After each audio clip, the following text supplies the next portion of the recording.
Hello. Welcome to Stockholm International Peace Research Institute. My name is Dan Smith. I have the pleasure and the honor of being the director of the Institute and of bringing you into this conversation, a global conversation on perspectives on the arms control agenda in 2021, obstacles and opportunities. I think that we are all aware about many of the developments that have happened in the arms control field during the past year or so. Going back a little bit further, perhaps, the withdrawal of the US from the Iran nuclear deal, the withdrawal of first the US and then Russia from the Intermediate Nuclear Forces Treaty, things getting very close as far as the renewal of the strategic arms reduction talks were concerned.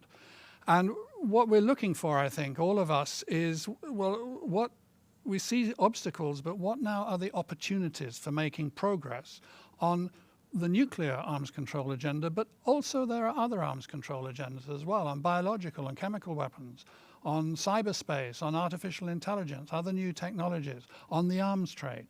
So those are the kinds of areas and topics we're going to be getting into this afternoon with, I think, a really fantastic international panel. In New York, we have Izumi Nakamitsu, the Undersecretary General of the United Nations and High Representative for Disarmament Affairs. In Beijing, we have Yao Yunju, retired Major General, a member of the Academic Committee at the Carnegie Center of Tsinghua University. And in Moscow, we have Dr. Andrei Kortunov, the Director General of the Russian International Affairs Council. We're going to be discussing together for about 50 minutes. I want first to ask the Chair of the Governing Board of SIPRI, Ambassador Jan Eliasson, to give us a few opening remarks and set us on our way for the afternoon. Over to you, Jan. Thank you very much, Dan, and welcome to our distinguished panel. Very, very glad that you could join us for this very important discussion at a very important time, I would say. We face serious challenges in the nuclear proliferation field in particular.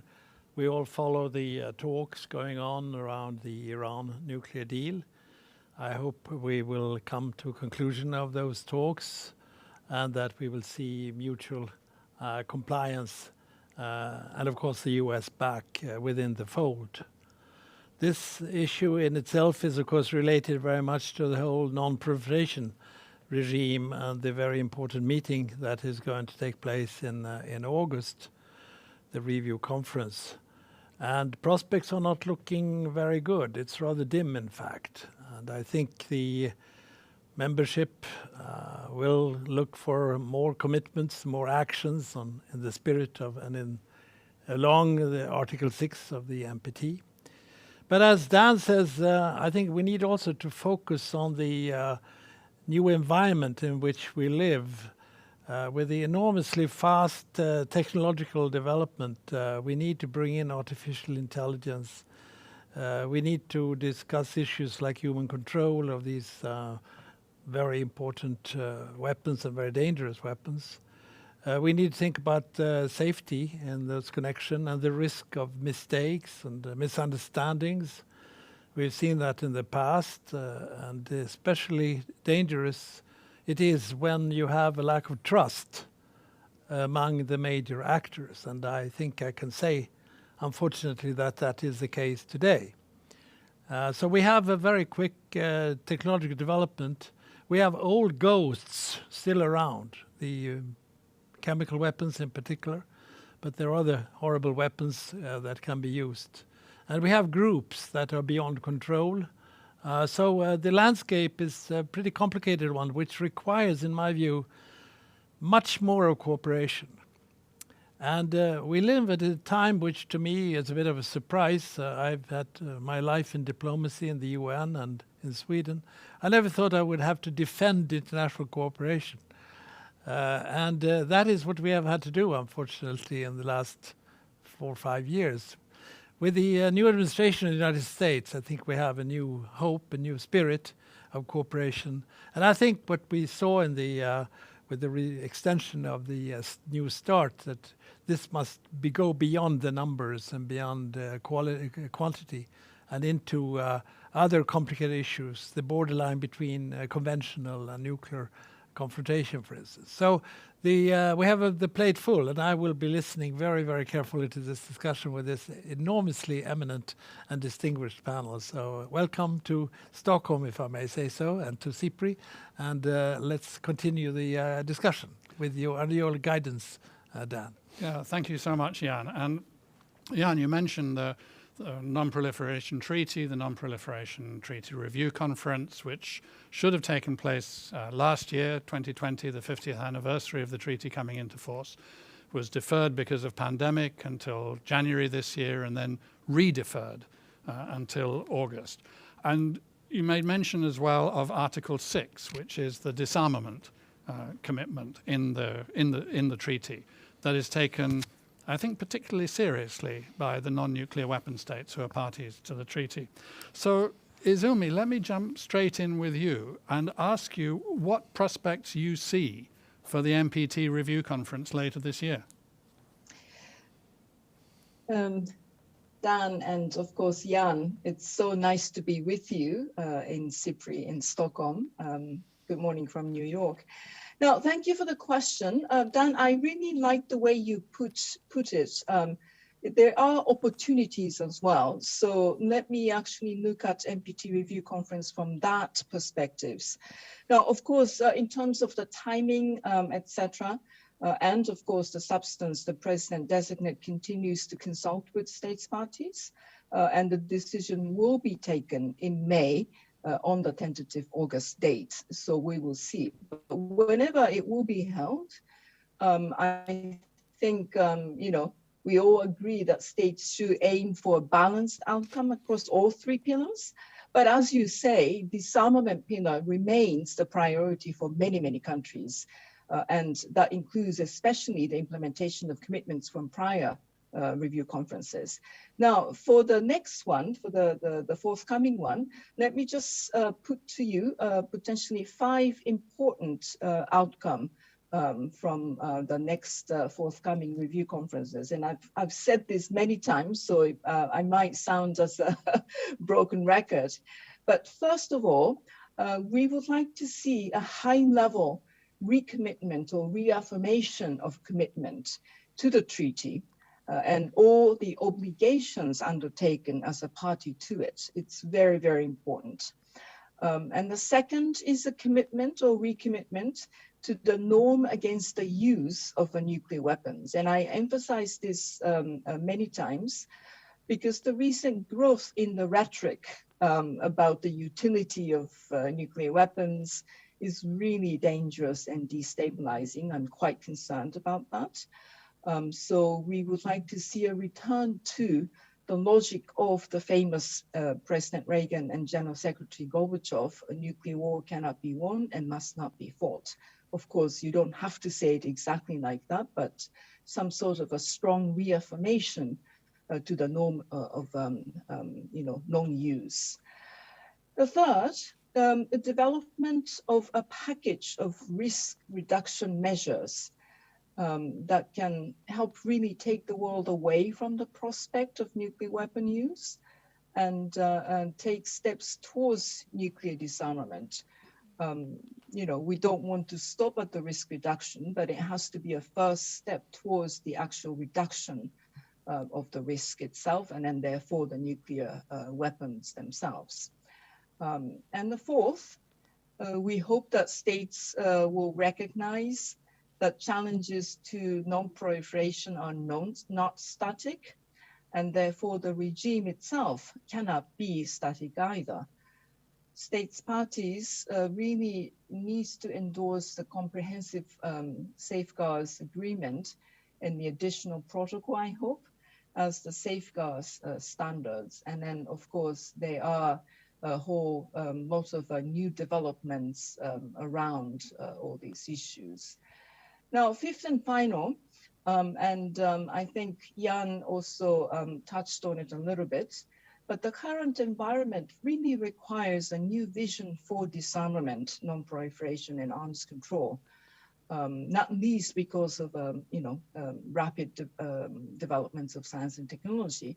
So we hope that review conference can serve as a springboard, if you will, for thinking on how to address the nuclear weapons challenges of our time, the 21st century, with all sorts of new developments in the broader context.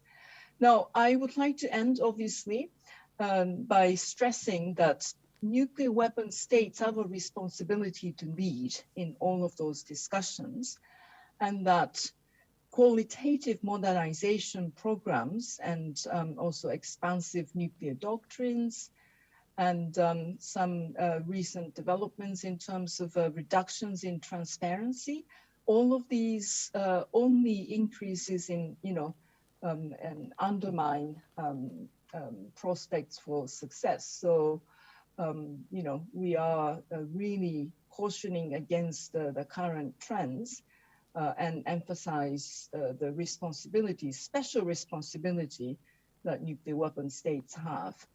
And if you remember the previous review conferences, the leadership by nuclear weapon states have been always very important in terms of achieving a successful outcome. So let us hope that states parties will take those opportunities that are in front of them. And first and foremost, we hope that this will become a turning point in terms of moving towards a reduction rather than increase. And the first step is the nuclear risk reduction and practical steps that will really very concretely reverse the current trends. Back to you. So Izumi, thank you so much for that and laying out that sort of that 5-point approach. That's really clear. I think we absolutely share the hope, as you said, that this must be a turning point towards reductions.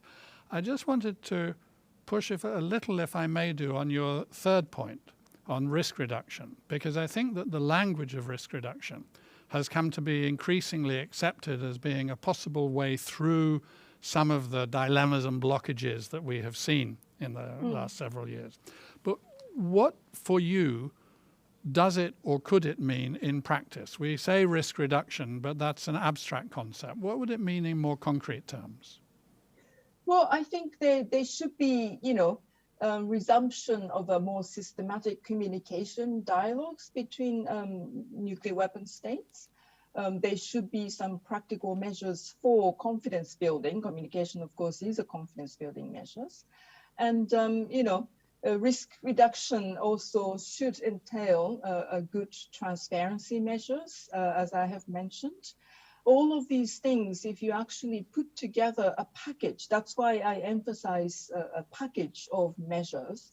It cannot be just one, but that has to be a package of measures, starting with all the way from, for recommitment to the importance of nuclear disarmament, Article 6 obligations, all the way to a very practical, very detailed measures related to transparency, confidence building, communications, and some dialogues, for example, related to each other's doctrines. There were some discussions that I understand that were taking place amongst the P5 or N5 in this context. All these things will contribute to risk reduction measures, and therefore it should be really framed as a package, as part of a package of measures. I mean, SIPRI is in the business of providing open data for a global public from open sources.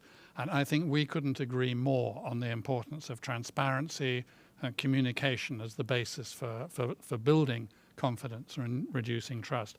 I want to turn now, if I can do, to Major General Yao Yunju. Yunju, from your vantage point in Beijing, I want to ask you this. I mean, China is obviously stepping up onto the world stage in many ways. It is a mighty economic power now, but it's also the military expenditure has been increasing, the forces have grown, the technology has become more sophisticated, the politics have become clearer and more forthright, and the diplomacy has become more active and, if you don't mind me saying so, very often quite smart.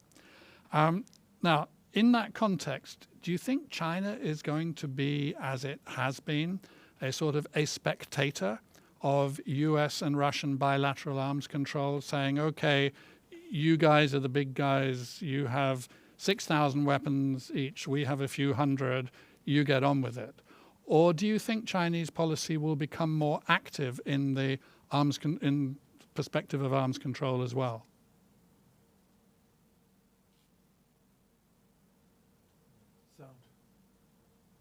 Yeah, thank you, Dan, for your question and for inviting me to this very important event.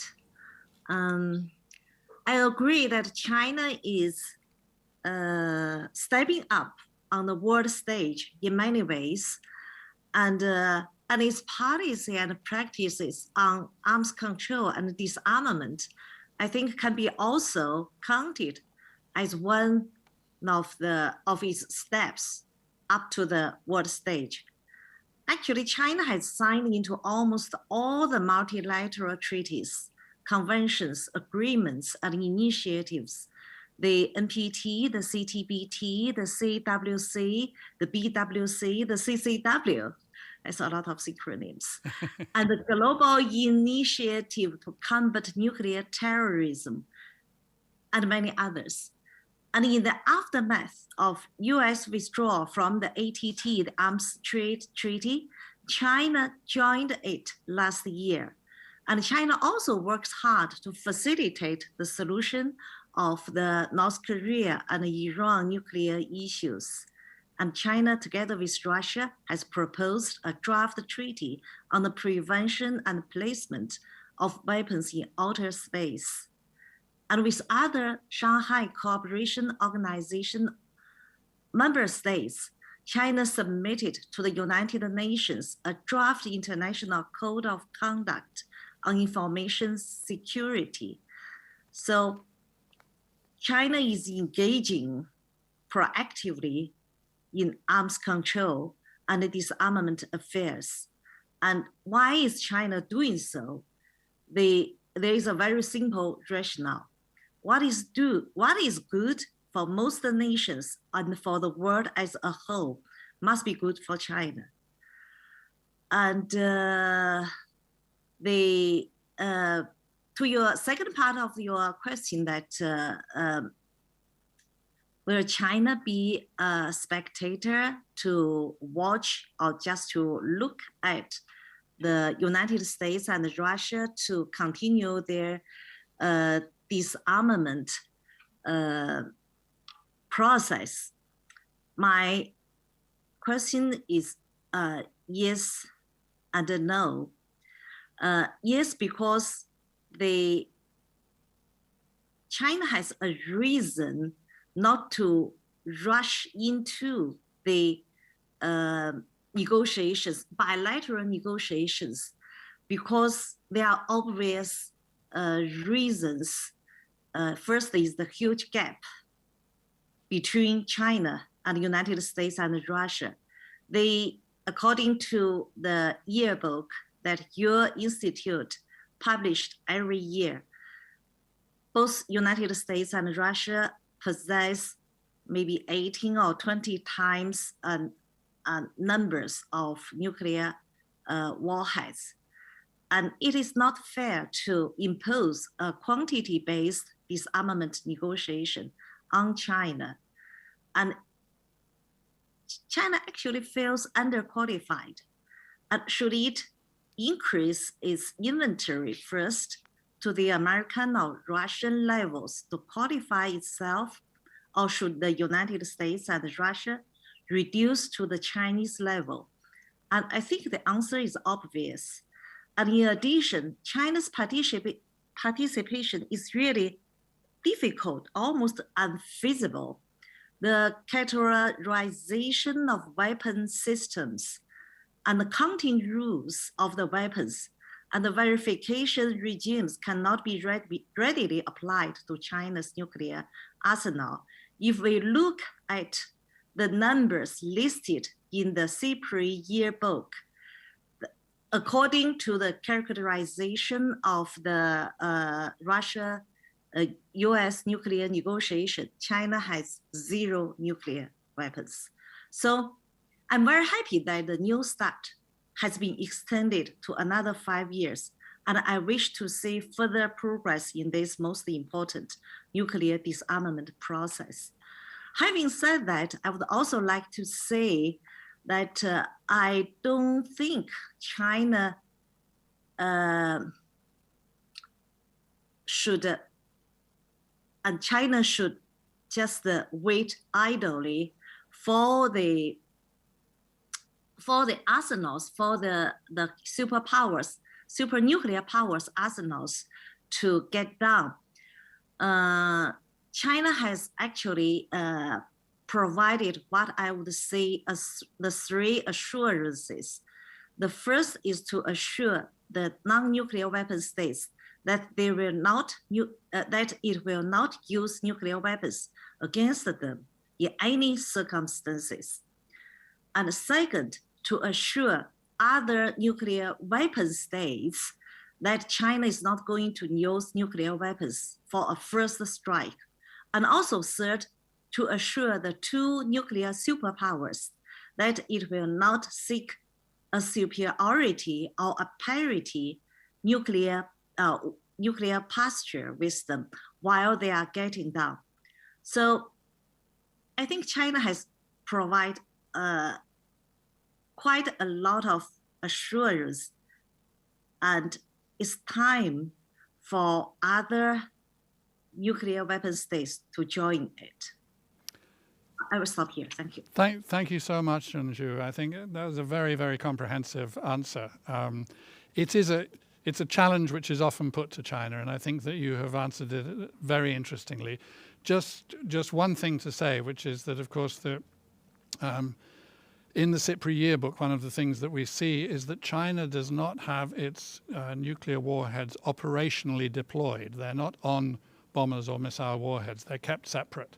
And that is a quite important distinction between the way that China has its nuclear arsenal and the way that Russia and the US have their nuclear arsenals. Both of those powers deploy some of their warheads on missiles, on bombers, and so on. I'm going to move on, if you allow, because time is ticking on. I'd like to move to Andrei Kortunov in Moscow. And Andrei, a different angle that I want to explore with you. I mean, the geopolitical setting, the broad setting of relations between the powers, between the USA on the one hand with Russia and with China. Today is very tough, and there's a lot of harsh rhetoric, and it has actually got, some of it has got harsher in recent weeks and the last couple of months. There are many fears, there are many suspicions around. Do you see a way in which, nonetheless, there could be a major arms control or arms reduction agreement between Russia and the USA, negotiated in time to replace New START when it runs out in 5 years' time? Well, it's a big question. First of all, thank you for inviting me, and I'm honored to be a part of this very distinguished panel. Let me start with saying that we can all agree that the extension of the New START agreement is a good thing. First of all, it is a demonstration that the United States and Russia can still work together, even in these very challenging international circumstances. Second, I think the extension allowed the two sides to preserve the nuclear infrastructure, including verification mechanisms and contacts between the military experts and diplomats. But more importantly, I think it allowed the two sides to win time, which they will need to come up with a different model of arms control. If you ask me whether we can have a New START agreement in 5 years from now, my answer would be probably not. And not just because the US Congress is not likely to ratify any agreement with the Russian Federation. We don't even know who will be in the White House and who will be in the Kremlin in 5 years from now. But I think that basically this game is coming to an end. It's very unlikely that the United States and Russia are going to continue this race in numbers of warheads or delivery means. I think the odds are that by the end of the new START agreement extension, we will have fewer warheads and the delivery means than we have today.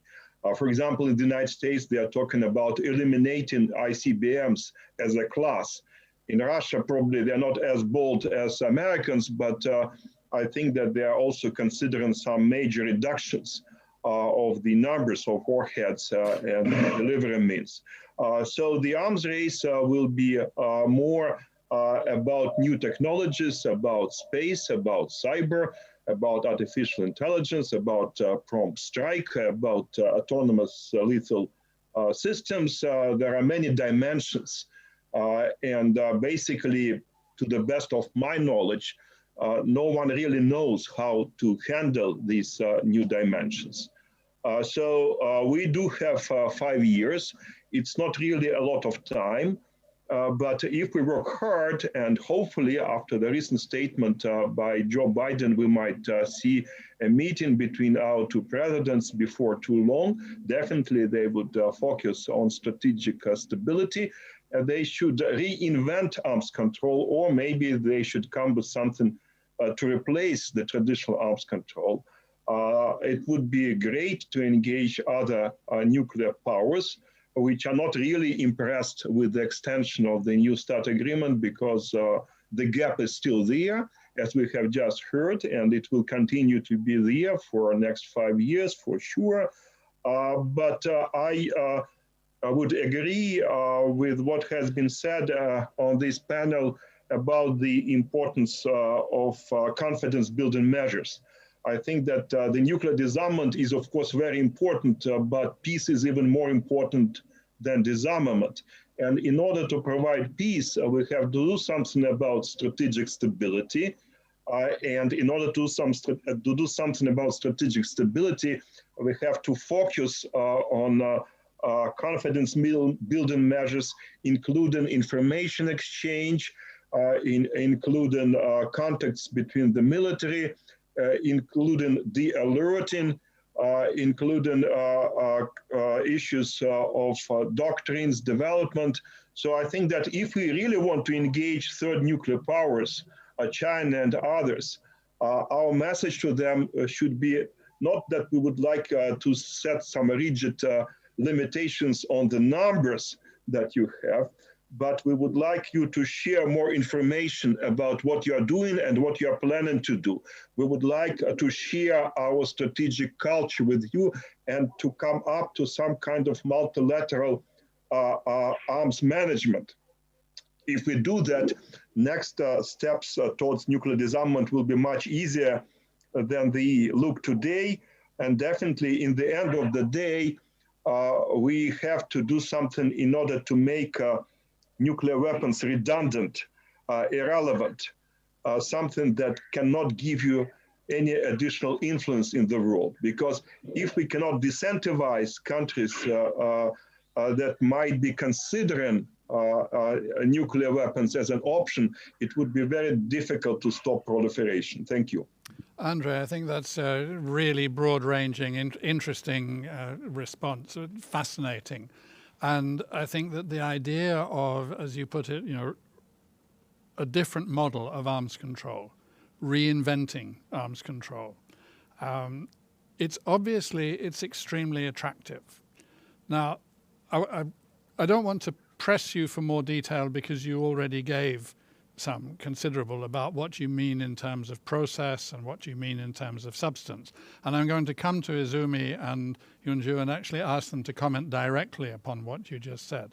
But one of the things which I wonder about is if we were to say, or if the US administration and the Russian government were to say, yes, we buy Dr. Kortunov's idea, we go into this discussion in every way.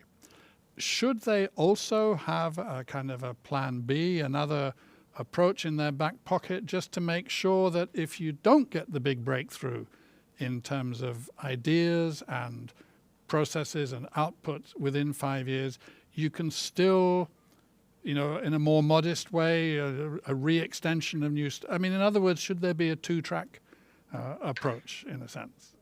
Well, it's always nice to have a fallback position.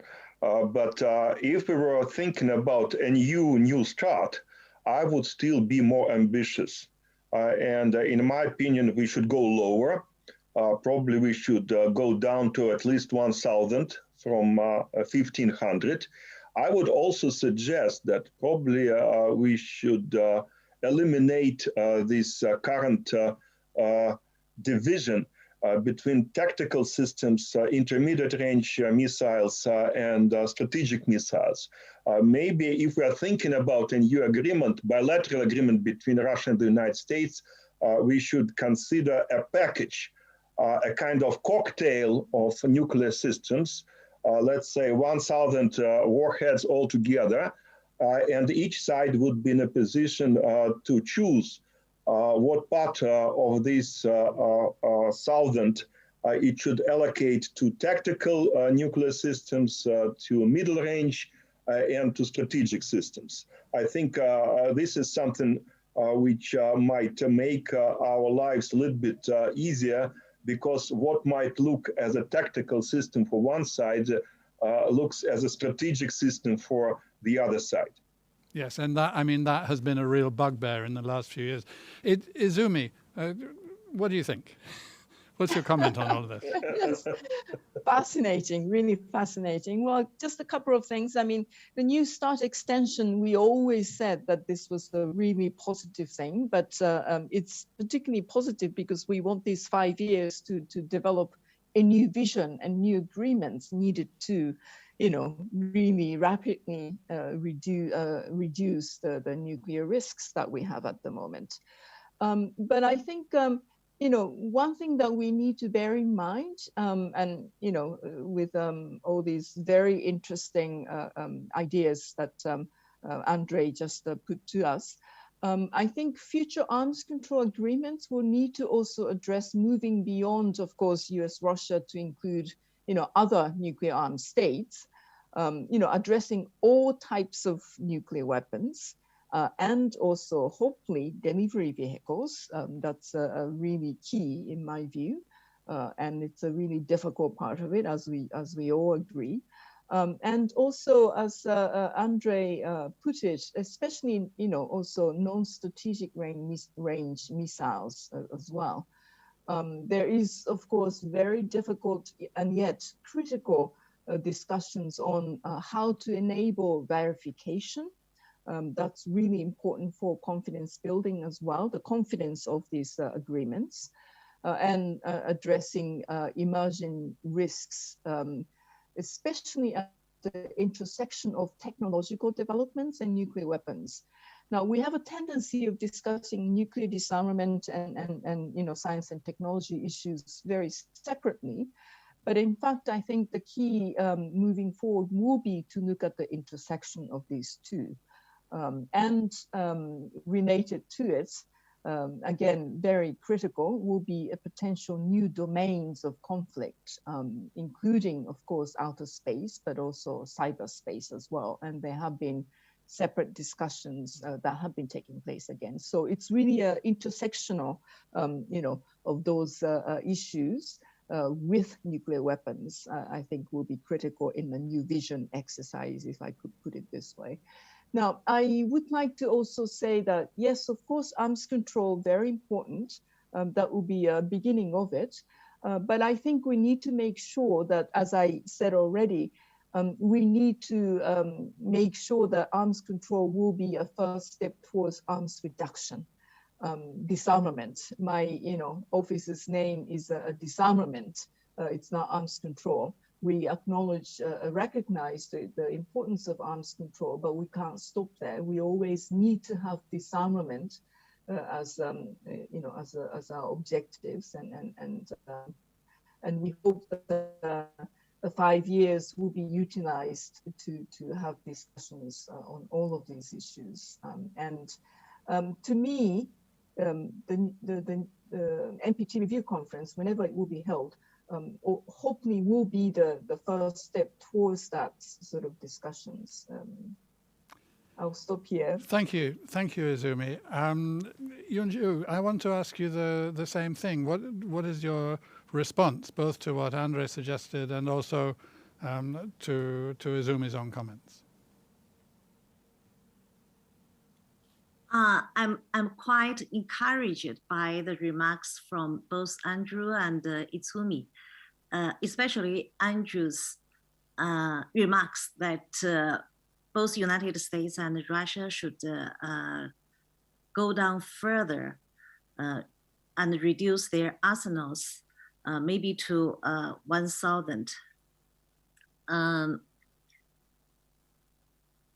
I think for that for both Russia and the United States to get further to further go down, both sides have for the American side, they have to include missile defense systems into the negotiation, and for Russia's to include maybe non-strategic nuclear warheads.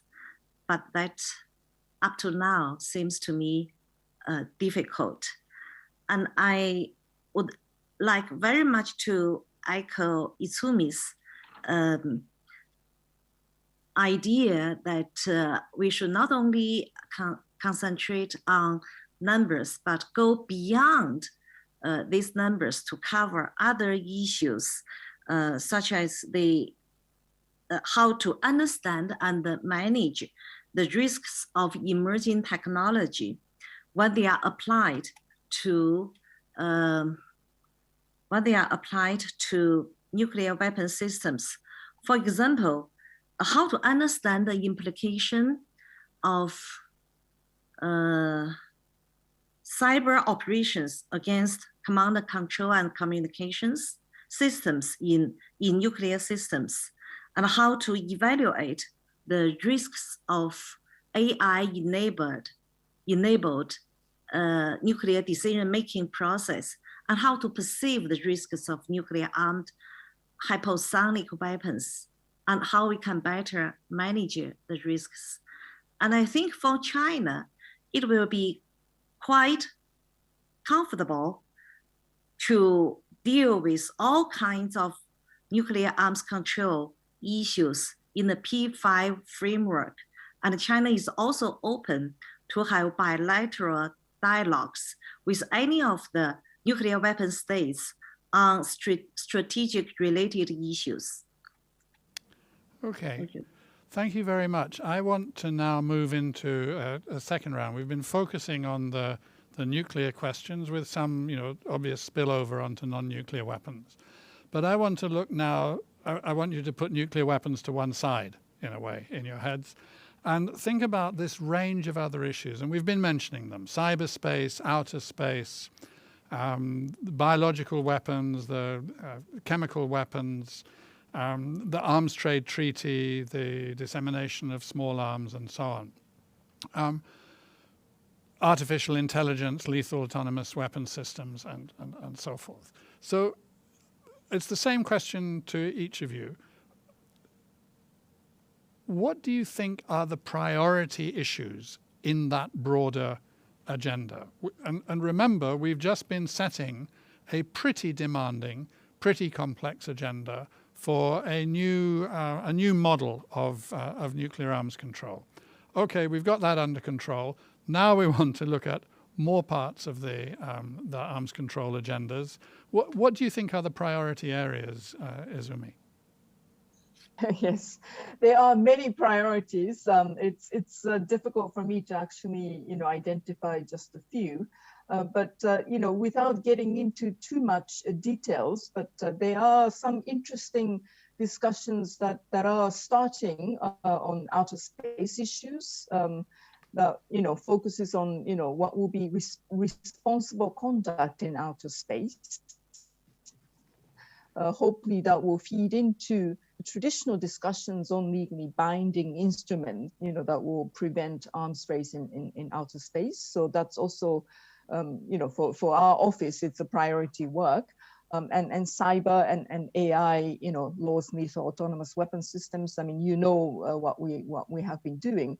one priority that I see, and I mentioned already, is the missile issues.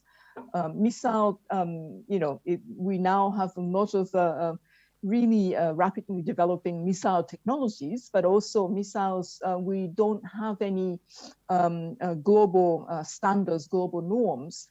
So we have suggested that perhaps to start with, we could start working on a common, if you will, lexicon of terminologies on missiles, and then perhaps a group of governmental experts could be a good starting point. A lot of technical discussions to be done as a first step towards building some sort of a global common understandings on how to restrict or limit, proliferation and, of course, arms race, if you will, of the missiles area. Because this really has impacts on strategic stability. It's not just missiles, but it's now linked with nuclear weapons and all sorts of other strategic issues. So I think to me, this is a really urgent area. Biological weapons, it's COVID pandemic, of course, highlighted the importance of really international community coming together and have a refocused discussions on BWC. And we will have review conference likely to be postponed until next year. But we need to really strengthen the institutions related to this BWC. So we will again have a opportunity there. Dan, I want to just mention a military expenditure issue. Yeah. As you know, SIPRI has had a really long-standing record in providing really highly informative and evidence-based analysis on military expenditures. And we look forward to your latest report coming out, I think, later this month. It's really the staggering military expenditure when we really need to, divert resources to, recovery from COVID, etc. We need to really do something about this military spending. And so we want to call for a more in-depth research into supply and demand factors of arms trade and military spending, and of course their impacts at the global and of course regional and national levels, because we really need to do something about military spending. What's driving military spending? What are the real actionable things that we could do in order for us to be able to defend sustainable development in different contexts. Perhaps one of the key, and I will like to highlight transparency and military confidence building measures. We need to make sure that these issues are actually much more directly linked to reducing mistrust, limiting incentives of states to spend excessive military budget, and facilitating, of course, arms limitations and disarmament. Linking those things also at the, more field level, at the concrete level.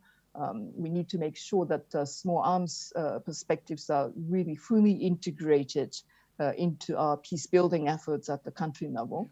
And hopefully the BMS-7 on small arms program of action, which we will have later in the year in July, which will have, of course, as a focus, diversion and illicit international transfer of small arms, but also starting to discuss the real sort of a target setting as an effort to refocus our program of action, so that we will have a more bottom-up approach to the implementation of those measures.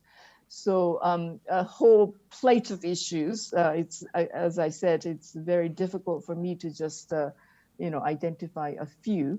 But the key again is that we need to look at those things with a comprehensive eyes. Yeah. We need to make sure that we make we connect the dots and making sure that the necessary linkages are made when we discuss those issues in different fora, separate fora. Thank you, Izumi. Thank you so much. And let me just throw in quickly that, of course, we're really looking forward to working with the Office of Disarmament Affairs on that military spending data. It's bread and butter for us, but we want to do more and more of it.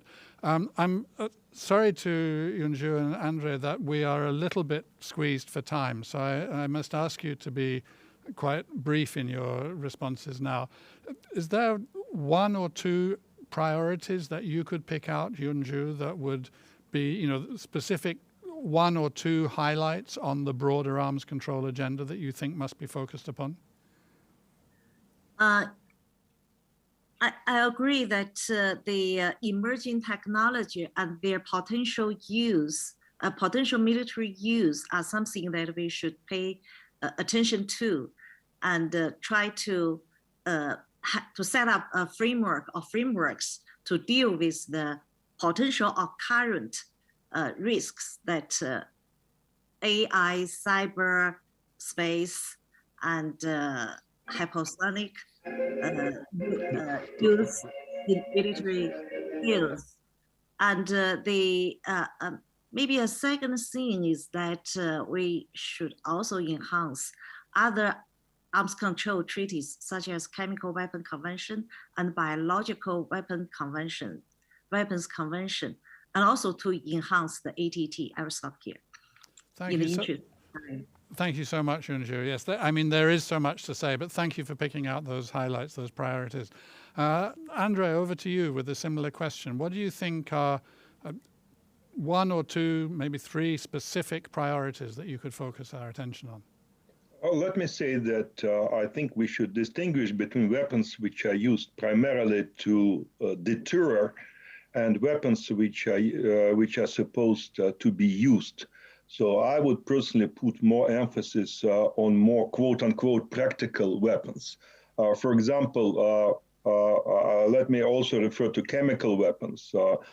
Chemical weapons are supposed to be used not just as a means of deterrence, but as a means of fighting. And over history, we saw many more people killed by chemical weapons than by nuclear weapons. The same might be said about biological weapons. So I think that what we should keep in mind is that weapons are getting cheaper, they are getting more accessible. There is a mounting problem of attribution. Weapons can be used by non-state actors, and I would put special emphasis on these types of weapons, which sometimes, unfortunately, disappear from our radar screens. Thank you so much. And indeed, if you were to focus on practical weapons that really kill large numbers of people, then small arms should be absolutely front and center in one's attention. What I want to ask each of you now, this is a challenge, is just 1 minute, right? A key takeaway. You have a global audience listening in now. What is the 1 minute's worth of wisdom or knowledge that you would like each one of this audience to take away with them? And I will interrupt you at the end of 1 minute. I'll be rather ruthless about this one. Izumi. I think it's it's important for us to really think about what the word security means. We need to make sure that the concept of security expands, and it's not just on the military security that we're talking about. All the efforts that we have in disarmament field is to enhance the security and not the other way around. So I think we need to come to a realization, reaffirmation of the value of disarmament and arms control efforts. And if we actually start from there, the broader context is there. The priority really needs to be recovery from COVID. First to put it under control and recovery from COVID. And disarmament toolbox is one of the most effective instruments for us to be able to collectively do that. So that will be my message. Learn the lesson from COVID. Wonderful, thank you. And thank you for staying just about on the 1 minute mark. So Yunju, the challenge passes over to you in this case. Yeah, thank you for this last minute opportunity. I want to inform the international audience that China has always been a strong supporter and an active player in arms control affairs. And now it is ready to take on more responsibilities and play a bigger role in this regard. And China feels itself more and more a part of the world. And I assume that the world feels China a part, an ever-growing part. And it is very important for China to better articulate its policies and positions on arms control and disarmament issues on international venues like this. And thank you for giving me this chance, and and also for the world to listen to what China has to say and try to understand China. Thank you. Thank you, Yunju. I'm going to make a comment about that in a moment after Andre has spoken. Your response to my 1 minute challenge. And since we are approaching the global audience, I would dare to emphasize the importance of the international public opinion and international civil society. Without pressure from the international public, without NGOs, without think tanks, without opinion makers, without media, it is extremely difficult to imagine that governments on their own will accomplish a lot in arms control and disarmament. I think that the responsibility of non-state actors is higher than ever. And I do hope that we can all stand up to confront this challenge. We will not allow this challenge to be routinized in the standard bureaucratic procedures in the corridors of power. So thank you so much, Andre, and thank you, all three of you. This has been a really wonderful conversation. The comment which I wanted to make coming out of what Yunju said is just that at SIPRI, I think that one of the things that we are committed to and one of the things that we can do is to facilitate this global conversation. And it is sometimes quite difficult to have the full range of Chinese and Russian participation in it. And that is why at this meeting we made a specific point to ensure that we achieve this. And I'm very pleased to not only to welcome Yunju and Andre to this kind of forum, but also to listen to the particular things that they say, and to hear Yunju saying, you know, China feels and sees its responsibilities, and to hear Andre talking with such creative vision about what the possibilities are. And of course, I completely agree with the importance of international public opinion and the pressure which it could exert to achieve positive outcomes. Now look, we're coming towards the end, the last few minutes, and I find it completely impossible to do what it says on my task sheet that I should do, which is summarize or give a few quick summary thoughts. I think that we have really had a chance, what is for Stockholm this afternoon, a chance today, a chance with this video, to understand the richness of the arms control agenda, to know that, of course, there are obstacles, but to understand that there are opportunities within it. There are ways in which it will be possible to move forward. I think that we're looking towards the Non-Proliferation Treaty Review Conference. I hope it will manage to be held in August this year. We're looking towards that to be a platform for something that is more ambitious, more encompassing than we have seen in recent years in arms control. Let's face it, arms control has kind of got a name as something which is dry and limited and highly technical and technocratic.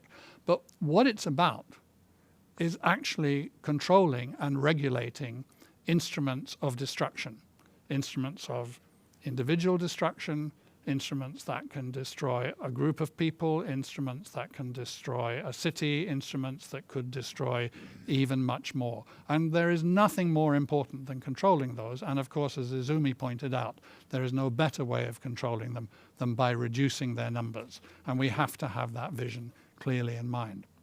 We have to have a full understanding as well that as technology moves forward, we're seeing new arenas being opened up, outer space, cyberspace, even warfare in mental space, if you think of some of the things that have been happening in the virtual world and on social media in recent years. I just want to make a quick plug for the Stockholm Security Conference that SIPRI is convening later this year in November, which will be on the theme of battlefields of the future. So please keep an eye out for that. You will be able, of course, to connect to it in the virtual realm as well. And now, Jan, you set us out. You started us driving on this journey this afternoon. Now it's over to you to bring us home in the last couple of minutes. Well, I find this conversation very promising and indeed very encouraging. I think if we can have the discourse on arms control and disarmament in this spirit, from now on we are on the right track. When Andrei mentioned world public opinion, we should keep in mind that we just had the Nuclear Ban Treaty entering into force. And I think that Nuclear Ban Treaty is a reflection of the pressures and expectations and dreams and aspirations of people around the world. And I think the nuclear powers, particularly those who are leading in terms of armaments in this area, should take this into account. $1,917 billion a year, last year's figures, almost $2 trillion a year in arms expenditures. When we have the poverty, when we have the Sustainable Development Goals, which I was part of negotiations, as you remember, Izumi, and when we have the pandemics and the dangers ahead in that area, and when we have the climate crisis, I can say that I have been in contact with some Americans in the new administration. And I hear echoes from this conversation in their conversations with me. Because with the expenditures that they have now on the pandemic, on the relief package, and on the infrastructure, it's astronomical figures. And to add to this, the military expenditures becomes impossible. And we know that we need to shift those priorities. And I would claim, in this day and age where we have had deep mistrust and a desperate need for confidence building, I think there is a chance that disarmament arms control could be an issue where we could have a good discourse and reach results. I think what Andrei suggested and what Yu Jung-soo entered, the active Chinese role in this, and the framework that you set out there, Izumi, gives us again, a wider framework to move ahead. And I think this could be a way of reducing this mistrust that we have today, of this, for me, very dangerous diplomacy deficit that we've seen for far too long in regional conflicts, but also on the larger geopolitical scene. If we could come to our senses on this issue and put the right priorities and sit down with ideas that we have produced, you have produced, and I'm so glad you came to this discussion. At this meeting, I think we are on the right track. And SIPRI will, of course, in a modest way, but still as energetic as possible, bring out the facts, the evidence-based facts, which are so much needed in today's world, so that discourse could be carried on. But we wish you all the best, you representing major powers, and of course Izumi representing the World Organization, to which I have adopted part of my life, that you will be making progress. And Dan, thank you very much for arranging this and to moderating this in such a good way. Thank you. Thank you so much, Jan. Thank you to Under-Secretary General Izumi Nakamitsu. Thank you to Yao Yunjuv of Tsinghua University and Andrei Kartunov of the Russian International Affairs Council in Moscow. And thank you to the global audience. Thank you and goodbye.